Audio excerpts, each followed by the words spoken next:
Building block 2, communication. This goes back to our interpersonal communication work where we understand the communication model. They define communication as a symbolic process where meaning is shared and negotiated. So this is to make sure that when we are communicating, even in an intercultural communication event or interaction, that we need to take into account the communication model. That being that we're going to break down these concepts of communication has to do with symbols. There is a process where we are sharing and negotiating meaning. It is dynamic and always changing. It can be intentional and unintentional and requires a receiver-orientated approach. Okay, let's break down these concepts on page 28 onwards. Communication is symbolic. Now, they mean this that we use symbols as being the verbal communication symbol, the words, as we could say, for example, sit down would be the verbal symbol, or non-verbal, being eye movement, our facial expressions. So by using the verbal and non-verbal communication symbols, we assume that the other person has the same understanding of the shared symbol system. If they do not, that means there is no shared meaning, and therefore it will lead to misunderstandings and miscommunication.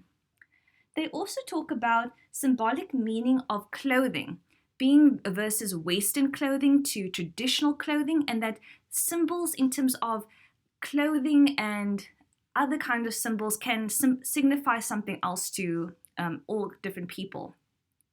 So they give an example that in Parliament, if you're expected to wear Western clothing, and that'd be professional, and it's more in the individualism concept right there.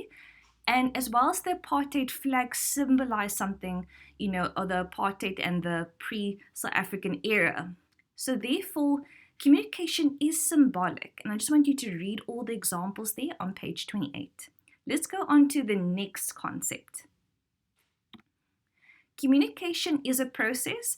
My student created this for me a long time ago, and it's just the once again, the communication model. It is to show that when we, the sender, send out communication, initiate the conversation, we send it through a message, being verbal and non-verbal, to the receiver, who then is going to process that information and then send back to the sender. Therefore, the receiver becomes the sender, and the sender will become the receiver, therefore into a participant. We also have our channel, the medium, and the context, noise, and feedback. So it's just to say that it's not like when you send out a message, you're just going to get no reply at all. Otherwise, that would be Laswell's model of communication. But communication is a process. There's a lot of components that's happening in there. Communication involves sharing and negotiate meaning. So when we send out messages, it can have more than one meaning. And when you do say a message to someone else, are you sure that you had the intended message? Now, how can we check that we are getting that shared meaning of our message? We're going to have to clarify. We're going to have to ask for feedback. Do you understand what I mean? Do you understand? Do I need to explain? Do I need to paraphrase my message there? And also to take into account that individuals that come from different backgrounds are not always going to have the same shared meaning with you. So you need to make sure that we are being sensitive to other cultural backgrounds and asking for that shared meaning. Communication is dynamic. It is ongoing. Once again, back to Laswell's model. Laswell's model is a single one-way message, and that is not what we're doing here. As we understand with communication science, communication is ongoing. It is a circular process where we'll have a sender and receiver, and within the model, reply forth and back with feedback. So communication is always changing, and it's an active process where we're trying to create and maintain shared meaning. Communication is unintentional. Have you ever said a message maybe on your cell phone and then you didn't mean to say that? What actually happened there? Was it the tone, the emojis? So sometimes when we send out a message, unintentional, maybe non-verbal communication is getting communicated. And how can you check and kind of clarify that? So I'm going to read the example here on page 29. During business negotiations, an American businessman in Saudi Arabia sat across from his Saudi host, showing the soles of his feet, an insult in the Saudi society. The man in Saudi Arabia sat across from his Saudi host and inquired about the health of the Saudi host's wife, an inappropriate topic, and turned out the offer of tea a rude act.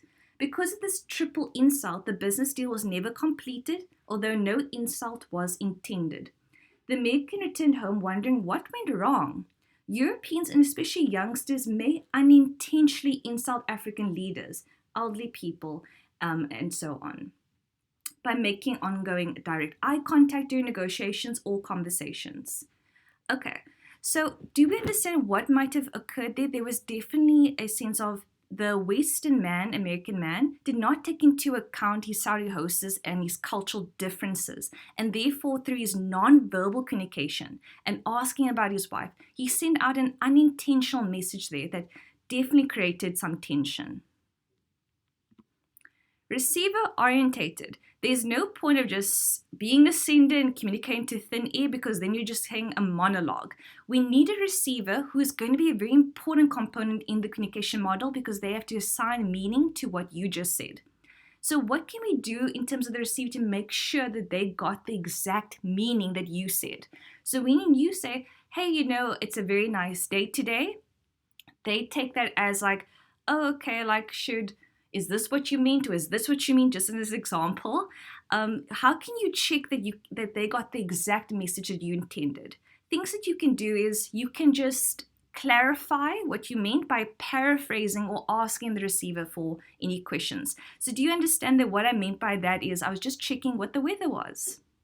Okay, so these all make up the communication model definition. Our next part is on page 30, which is communication and cultural rituals.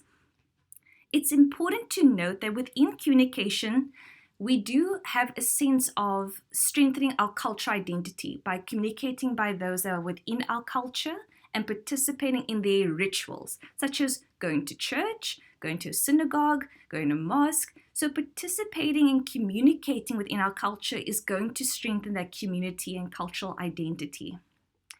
So they give an example here of a communication ritual known as griping, which is in the Israeli culture, where the point here is when you're within your cultural group, you just want to vent your problem. You just want to complain.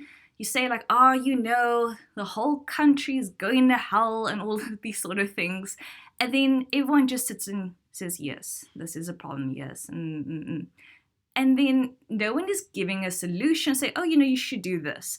The whole point is just to vent out your frustrations. And by participating in this ritual, it strengthens you as a culture. Therefore, communication can have a direct link and strengthen in our cultural identity. And then they're just going on to talk about here the differences within individualism and collectivism as well.